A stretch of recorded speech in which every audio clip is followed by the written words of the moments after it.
आप देख रहे हैं डे एंड नाइट न्यूज, निष्पक्ष और निडर।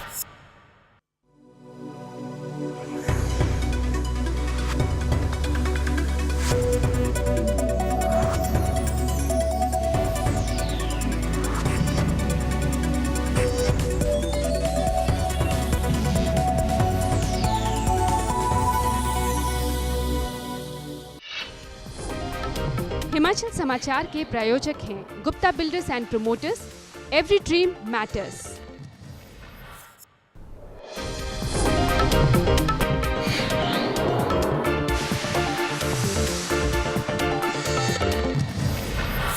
हिमाचल प्रदेश भाजपा के एक पूर्व विधायक पर एक महिला द्वारा यौन उत्पीड़न का आरोप लगा है।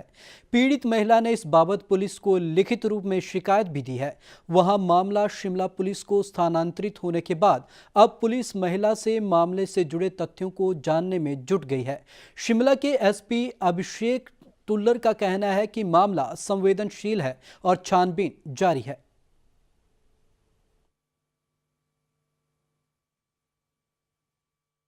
हाँ, हमको ऐसी इन्फॉर्मेशन मिली है एसपी हमीरपुर से, और जो उन्होंने डॉक्यूमेंट्स भेजे हैं उस कंप्लेंट के साथ उनको हम एनालाइज कर रहे हैं और उस पे जो लीगल कार्रवाई है वो कर रहे हैं आगे। देखिए, ये तो अभी प्रारंभिक स्टेज है, तो ऐसे हम कुछ डिस्क्लोज नहीं कर सकते कोई चीज़ जिससे कि इन्वेस्टिगेशन खराब हो जाए। पुलिस की तरफ से सच हमको कुछ अभी ब्रीफ नहीं कर सकते हम कोई। सच हमारे पास अभी there is no FIR till date. अभी तक एफआईआर कोई रजिस्टर नहीं हुई इस केस में, अभी तो प्रारंभिक जाँच चल रही है। पूरे मामले के लिए जानकारी के लिए हमारे साथ जुड़ चुके हैं मोहित प्रेम शर्मा जी। तो आइए जानते हैं सीधे मोहित से। मोहित, पूर्व विधायक पर महिला ने आरोप लगाए हैं जो काफी संगीन है, तो क्या अब तक डिटेल है इस मामले में? देखिए विवेक, ये मामला जो है वो 2012 का है और ये हिमाचल प्रदेश विधानसभा, जहां पर एमएलए क्वार्टर्स यानी जो अलॉट होते हैं मकान एमएलए को, वहां का ये मामला जो है वो बताया जा रहा है। और इसमें महिला ने जो शिकायत दी है, वो पीड़ित महिला ने हमीरपुर पुलिस को पहले शिकायत दी थी, क्योंकि हमीरपुर से संबंधित ही हैं जो विधायक हैं।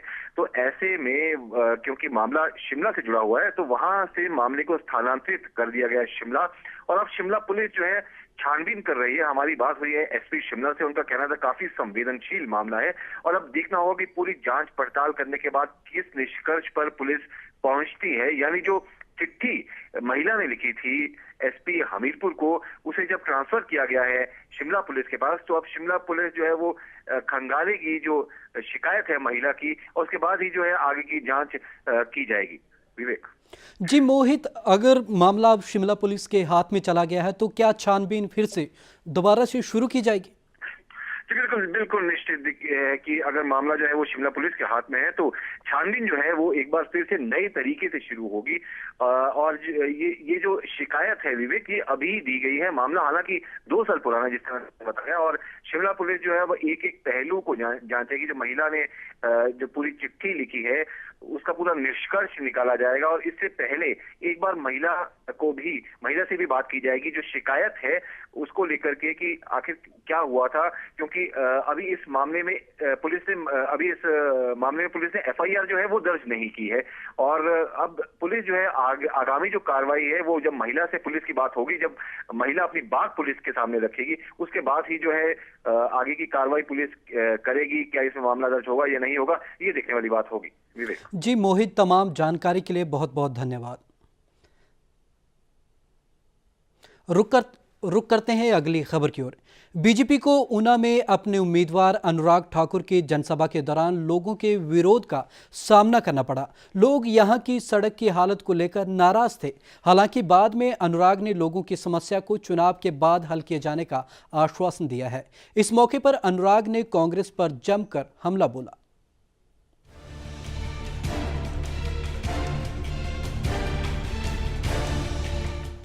हाई प्रोफाइल कहे जाने वाली हमीरपुर संसदीय सीट बीजेपी के लिए प्रतिष्ठा का सवाल बन चुकी है। पूर्व मुख्यमंत्री प्रेम कुमार धूमल के पुत्र अनुराग ठाकुर के उम्मीदवार होने के बावजूद पार्टी के लिए ये सीट जीतना बड़ी चुनौती बन गई है। मोदी लहर के बावजूद कुछ स्थानों पर लोग स्थानीय पार्टी नेताओं से नाराज नजर आ रहे हैं। इसकी बानगी ऊना की एक जनसभा में दिखाई दी, जहां पार्टी को अनुराग ठाकुर की जनसभा के दौरान लोगों के विरोध का सामना करना पड़ा। लोग सड़क की हालत को लेकर इस कदर नेताओं से नाराज थे कि लोगों ने पार्टी नेताओं को खूब खरी खोटी सुनाई। ਐਮਐਲਏ ਨੂੰ ਜਦ ਪਿਛਲੇ 3 ਸਾਲ ਹੋ ਗਏ ਜਦ ਤਾਂ ਆਏ ਨੇ ਸੱਤੀ ਹੁਣ ਤਾਂ ਮੈਂ ਇੱਥੇ ਕਿਹਾ ਉਹਨਾਂ ਨੂੰ। ਅੱਛਾ ਇਹ ਕਹਿੰਦੇ ਅਸੀਂ ਆਵਾਂਗੇ ਮੌਕਾ ਦੇ ਕੇ ਸਾਡੇ ਕੋਲ ਨਹੀਂ ਆਏ ਤੇ ਮੁਰਕਾ ਕੋਈ ਵੀ ਸਾਡੇ ਲੋਕਾਂ ਨੇ ਸਾਨੂੰ ਝੂਠੇ ਬਣਾਤਾ ਨਹੀਂ ਲੋਕਾਂ ਨੇ ਸਾਨੂੰ। ਕਿੰਨੇ ਸਾਲ ਹੋ ਗਏ ਤੁਹਾਨੂੰ ਇਸ ਐਸੋਸੀਏਸ਼ਨ ਨੂੰ ਦਿੱਤੇ ਹੋਏ ਐਮਐਲਏ ਨੂੰ? 3 साल हो गए। 3 साल हो गए। इस मौके पर अनुराग ने कांग्रेस पर जमकर हमला बोला। उन्होंने कांग्रेस को मुद्दा विहीन पार्टी बताते हुए देश के लिए मोदी को प्रधानमंत्री बनाए जाने की वकालत की, जबकि कांग्रेस और बीजेपी शासित राज्यों में लोगों के जीवन स्तर की तुलना करते हुए बीजेपी के शासन में जीवन स्तर बेहतर रहने का दावा भी किया। अनुराग ने इसके पक्ष में आंकड़ों को भी शुमार किया।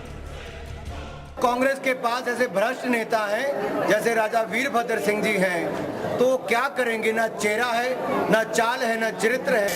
वो केवल ऐसी ही टिप्पणियां कर सकते हैं। 15 महीनों में प्रदेश की सरकार के खिलाफ इतना आक्रोश है, प्रदेश की सरकार का ग्राफ गिरा है, तो वीरभद्र जी ऐसी ही टिप्पणियां कर सकते हैं क्योंकि उनकी पार्टी के पास ना नेता है ना नीति है। हमारे पास देश का सबसे लोकप्रिय नेता है, चाहे उसका कंपैरिजन किसी के साथ करें, ये इस बात को कोई झुठला नहीं सकता। आज भारत का होने वाला प्रधानमंत्री नरेंद्र भाई मोदी है। भले ही अनुराग ने लोगों की समस्याओं को चुनाव के बाद हल करने का आश्वासन दिया हो, लेकिन भाजपा का गढ़ कहे जाने वाले हमीरपुर सीट में अगर भाजपा के ही सबसे कद्दावर नेता के खिलाफ लोगों का गुस्सा है, तो आने वाले दिनों में कम से कम भाजपा के माथे पर सिकन आना स्वाभाविक है। ऊना से Sandeep Khandelwal, DN night news. Himachal Pradesh के मुख्यमंत्री वीरभद्र सिंह आजकल जोर शोर से चुनाव प्रचार में जुटे हुए हैं। इसी के तहत वीरभद्र सिंह ने मंडी दौरे के दौरान हमारे संवाददाता अंकुश सूद के साथ खास बातचीत के दौरान प्रदेश की चारों सीटों पर जीत का दावा किया और भाजपा पर जनता को गुमराह करने का आरोप तक लगा दिया। लोकसभा चुनावों का प्रचार आज चरम सीमा पर पहुंच चुका है और प्रदेश में सभी दिग्गज नेता प्रचार में डटे हैं। इसी कड़ी में आजकल मंडी में प्रदेश के मुख्यमंत्री वीरभद्र सिंह भी कांग्रेस पार्टी के लिए प्रचार कर रहे हैं। आइए बात करते हैं प्रदेश के मुख्यमंत्री से और इनसे जानते हैं कि किस प्रकार ये इस अपने प्रचार अभियान को आगे बढ़ा रहे हैं। डे नाइट न्यूज़ में वीरभद्र जी आपका स्वागत है। धन्यवाद जी, आपसे जानना चाहेंगे कि सिंगल हैंडेडली आपने पहले भी जो विधानसभा का चुनाव हुआ था उसमें पार्टी को सत्ता पे लाया है, लेकिन आज अगर हम बात करें तो देश की बात है और बार बार भाजपा के लोग कह रहे हैं कि इस बार मोदी के नाम की लहर है, तो इस लहर को आप हिमाचल में कितना देखते हैं या किस प्रकार मानते हैं? मुझे तो कोई मोदी लहर हिमाचल में नज़र नहीं आती है। केवल भाजपा वाले ही इस बात को कहते हैं और यहाँ पर तो चुनाव के मुद्दे बिल्कुल कुछ और है, हटकर है। और विकास जो है हमेशा हिमाचल प्रदेश का एक मुख्य मुद्दा रहा है चुनाव में, और इसी के आधार पर ये चुनाव भी होंगे।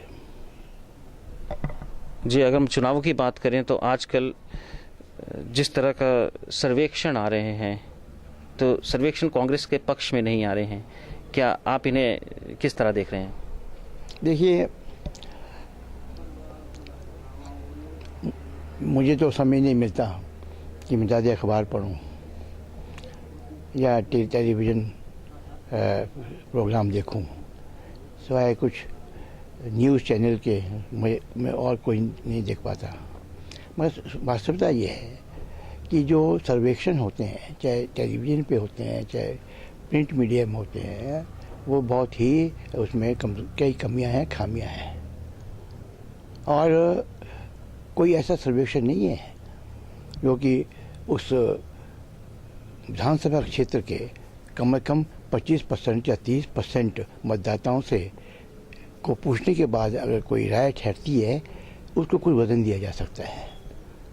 अगर सर्वेक्षण इस प्रकार से हो कि एक पार्लियामेंट्री हल्के में 100 आदमी को पूछ लिया, 50 आदमी को पूछ लिया, 1000 आदमी को पूछ लिया, तो वो जो है उसको सही राय नहीं माना जा सकता। मुख्यमंत्री जी, अगर हम बात करें तो कुछ लोग आपको क्रिकेट विरोधी प्रमोट कर रहे हैं कि आप क्रिकेट के अगेंस्ट चल रहे हैं और एसोसिएशन के अगेंस्ट चल रहे हैं, इस पर आपका क्या कहना है? ये बड़ी हंसने वाली बात है और या तो वो ऐसा कहते हैं जिनको इसके बारे में जानकारी नहीं है, या वो कहते हैं जिनको जानकारी है मगर इसको एक राजनीतिक मुद्दा बनाना चाहते हैं। वास्तविकता ये है कि मैं हर खेल का प्रेमी हूँ। मैं चाहता हूँ क्रिकेट हो, चाहे हॉकी हो, फुटबॉल हो, वॉलीबॉल हो, टेनिस हो, और भी कई प्रकार के खेल हैं और एथलेटिक्स हैं, वो सबको प्रोत्साहन मिलना चाहिए। और राज्य का कर्तव्य है कि सभी खेलों को आगे बढ़ाने के लिए सक्रिय योगदान दें और उसके लिए सुविधाएं उपलब्ध करवाएं। जहाँ तक क्रिकेट की बात है, क्रिकेट एक अच्छा एक पॉपुलर खेल है हमारे देश के अंदर, मगर हम चाहते हैं कि जो भी एसोसिएशन हो, क्रिकेट की हो चाहे किसी और खेल की हो, वो कुछ नियमों के अनुसार चलनी चाहिए। आप देखेंगे जहाँ तक cricket association of Himachal Pradesh है, वो पहले उसका जो पंजीकरण था वो रजिस्ट्रार ऑफ कोऑपरेटिव सोसाइटीज़ द्वारा एक सोसाइटी के रूप में वो पंजीकृत हुई। इसके कुछ नियम होते हैं। उसके बाद उसके आधार पर, क्योंकि ये रजिस्टर्ड सोसाइटी है पब्लिक इंटरेस्ट में, हिमाचल सरकार ने हिमाचल क्रिकेट एसोसिएशन को करोड़ों रुपए की संपत्ति जो है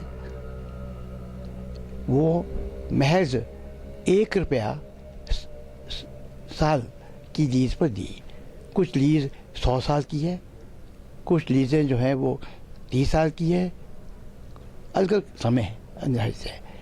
सिर्फ धर्मशाला में नहीं दिए, उसके अलावा इसमें क्या नाम बिलासपुर में दी, अम्बतर में दी, हमीरपुर में, और शिमला में लालपानी में दी, और कोटखाई के क्षेत्र में दी। हिमाचल प्रदेश युवा कांग्रेस के अध्यक्ष विक्रमादित्य सिंह इन दिनों प्रदेश में युवाओं को अपने संगठन से जोड़ने के लिए जगह जगह पर दौरे कर रहे हैं।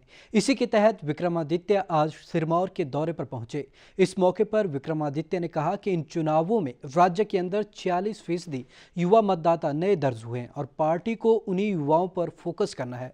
विक्रमादित्य ने कहा कि इन नए मतदाताओं को अपने साथ जोड़कर प्रदेश के चारों लोकसभा सीटों पर कांग्रेस उम्मीदवारों की जीत सुनिश्चित बनाएगी। लोकसभा चुनावों में युवा मतदाताओं की भूमिका अहम रहने वाली है। वैसे भी इस बार युवा वोटरों की तादाद काफी बढ़ गई है। ऐसे में इनकी भूमिका काफी खास होगी। यही कारण है कि सभी राजनीतिक दलों के एजेंडे में युवाओं को लेकर खासे प्रस्ताव हैं, ताकि उन्हें आकर्षित किया जा सके। और इसी कड़ी में हिमाचल कांग्रेस युवा प्रदेश अध्यक्ष विक्रमादित्य ने राज्य के अंदर युवाओं पर फोकस करना शुरू कर दिया है और इसी के तहत वह प्रदेश में युवाओं को अपने संगठन से जोड़ने के लिए सिरमौर के दौरे पर पहुंचे। बारी जो युवा है वो एक बहुत अहम भूमिका निभाने वाला है। इस बारी 46% जो है मतदाता आपके 18 और 35 साल के बीच में है। ये एक ऐसा मतदाता है, उनमें से कई लोग जो है पहली बारी अपना वोट का जो अधिकार है उसका इस्तेमाल करेंगे। उन लोगों को किस तरह से हमने कांग्रेस पार्टी की विचारधारा से जोड़ना है और कांग्रेस पार्टी का समर्थन करवाना है, इस पे हमारा मुख्य फोकस रहे। विक्रमादित्य ने कहा कि लोकसभा चुनावों में कांग्रेस के लिए विकास मुख्य चुनावी मुद्दा है और कांग्रेस अपने इसी विकास के नाम पर जनता से वोट मांगेगी। काडर है पार्टी का, उसे चुस्त करने के लिए एक मुहिम हमने छेड़ी है, ताकि जो हमारा पार्टी का काडर है, जो हमारा कार्यकर्ता है, जो हमारे पदाधिकारी है, वो जगह जगह जाकर हमारे जो बूथ है, जो हमारी जोनल कमिटीज़ है, हमारी बूथ कमिटीज़ है, उसको हम मजबूत कर सके और इस क्षेत्र में कांग्रेस के हक में हम जो है लोगों का समर्थन मांग सके। अपने पिता वीरभद्र सिंह की तरह ही विक्रमादित्य ने मोदी को भी निशाने पर लिया। बकौल विक्रमादित्य, पार्टी की लड़ाई बंद कमरों में नहीं लड़ी जा सकती, इसके लिए कार्यकर्ताओं को फील्ड में उतरना होगा। ये भाजपा के लोग कह रहे हैं कि पूरे प्रदेश में और पूरे देश में एक मोदी वेव है, उसको निश्चित तौर से वो मोदी वेव जब हिमाचली की पहाड़ियों से टकराएगी तो निश्चित तौर से चूर चूर हो जाएगी। यहाँ पे केवल और केवल कांग्रेस का गढ़ है। इन चुनावों में राज्य के अंदर 46% युवा नए मतदाता दर्ज हुए हैं और कांग्रेस पार्टी उन्हीं युवाओं को अपने साथ जोड़ने की कोशिश में लगी हुई है और इन्हीं युवा मतदाताओं के दम पर पार्टी लोकसभा चुनावों में जीत दर्ज करना चाहती है। नाहन से सतीश शर्मा के साथ Amit Kumar, day and night news. Himachal Pradesh के विश्वविख्यात शक्तिपीठ श्री नैना देवी मंदिर में आज से चैत्र नवरात्र मेले की शुरुआत की गई। हर साल की तरह इस साल भी बड़ी धूमधाम से मेले का आगाज किया गया। मेले में कई राज्यों से आए श्रद्धालुओं ने पूरी श्रद्धा भावना से माता के दर्शन किए। वहां नवरात्र के पहले दिन ही भारी संख्या में श्रद्धालुओं का तांता लगा रहा, जिसके चलते सुरक्षा इंतजाम में पुख्ता कर दिए गए थे। ये 9 अप्रैल तक चलेगा। देवभूमि हिमाचल प्रदेश के बिलासपुर जिले में स्थित शक्तिपीठ श्री नैना देवी मंदिर में हर साल की तरह इस बार भी चैत्र नवरात्र मेले का आगाज बड़े ही धूमधाम से किया गया। सुबह प्रथम नवरात्रि के उपलक्ष्य पर मंदिर में माता शैलपुत्री स्वरूप की पूजा की गई। श्रद्धालुओं के लिए मंदिर न्यास द्वारा पूरी व्यवस्था कर ली गई है और पूरे मेला क्षेत्र को 9 सेक्टरों में विभाजित किया गया है और प्रत्येक सेक्टर में एक मजिस्ट्रेट और एक पुलिस अफसर लगाया गया है। यात्रियों की और श्रद्धालुओं की सुरक्षा के लिए व्यवस्था जो है वो पूर्ण तौर पर कर दी गई है और श्रद्धालुओं की सुविधा के लिए मंदिर जो है वो रात्रि 12 बजे बंद होगा और सुबह 2 बजे द्वारा यात्रियों के लिए खोल दिया जाएगा। माता श्री नैना देवी के मंदिर में आज से चैत्र नवरात्रे बड़े धूमधाम से आरंभ हो गए हैं। आज शैलपुत्री जी की पूजा हो रही है। इस दौरान आशा है कि काफ़ी संख्या में श्रद्धालु माता जी के दरबार में नतमस्तक होंगे और अपने लिए तथा अपने परिवार के लिए शुभकामना एवं मनोकामना प्राप्त करेंगे। मेले में नवरात्रों में हिमाचल प्रदेश के साथ साथ पंजाब, हरियाणा, दिल्ली, यूपी, बिहार, उत्तराखंड, राजस्थान और अन्य राज्यों व विदेशों से भी 15 लाख से ज्यादा श्रद्धालु मां के दर्शनों के लिए पहुंचे हैं और नवरात्र के पावन उपलक्ष्य पर अपने घर परिवार की सुख समृद्धि के लिए कामना करते हुए नजर आए। बलाचौर जिला नवांशहर पंजाब से हर नवरात्रि पहले नवरात्रे में आते हैं और जहां मां नैना देवी की श्रद्धापूर्वक पूजा करते हैं और जहां के पुजारी हमें पूरा सहयोग देते हैं। वहीं यात्रियों की सुख सुविधा को ध्यान में रखते हुए रोपवे मार्ग भी तैयार किया गया है। इस मार्ग से यात्री मात्र कुछ ही मिनटों में मंदिर के समीप पहुंच सकते हैं। मंदिर प्रशासन ने सुरक्षा की दृष्टि से जगह जगह निर्देश भी लगाए हुए हैं और वहीं मंदिर क्षेत्र को 9 सेक्टरों में बांटा गया है। हर सेक्टर में एक मेला मैजिस्ट्रेट और पुलिस अधिकारी तैनात किया गया है और लगभग 500 सुरक्षा कर्मियों की तैनाती भी की गई है। डे एंड नाइट न्यूज के लिए बिलासपुर से विजय भारद्वाज की रिपोर्ट। हिमाचल समाचार में अब तक बस इतना ही। विवेक शर्मा को दीजिए इजाजत। नमस्कार। खबरों की दुनिया में आइए, हमारे साथ कहीं भी और कभी भी जुड़िए। हम मिलेंगे फेसबुक पर, हम दिखेंगे यूट्यूब पर, हमें फॉलो कीजिए ट्विटर पर। खबरों के साथ बने रहिए रात दिन।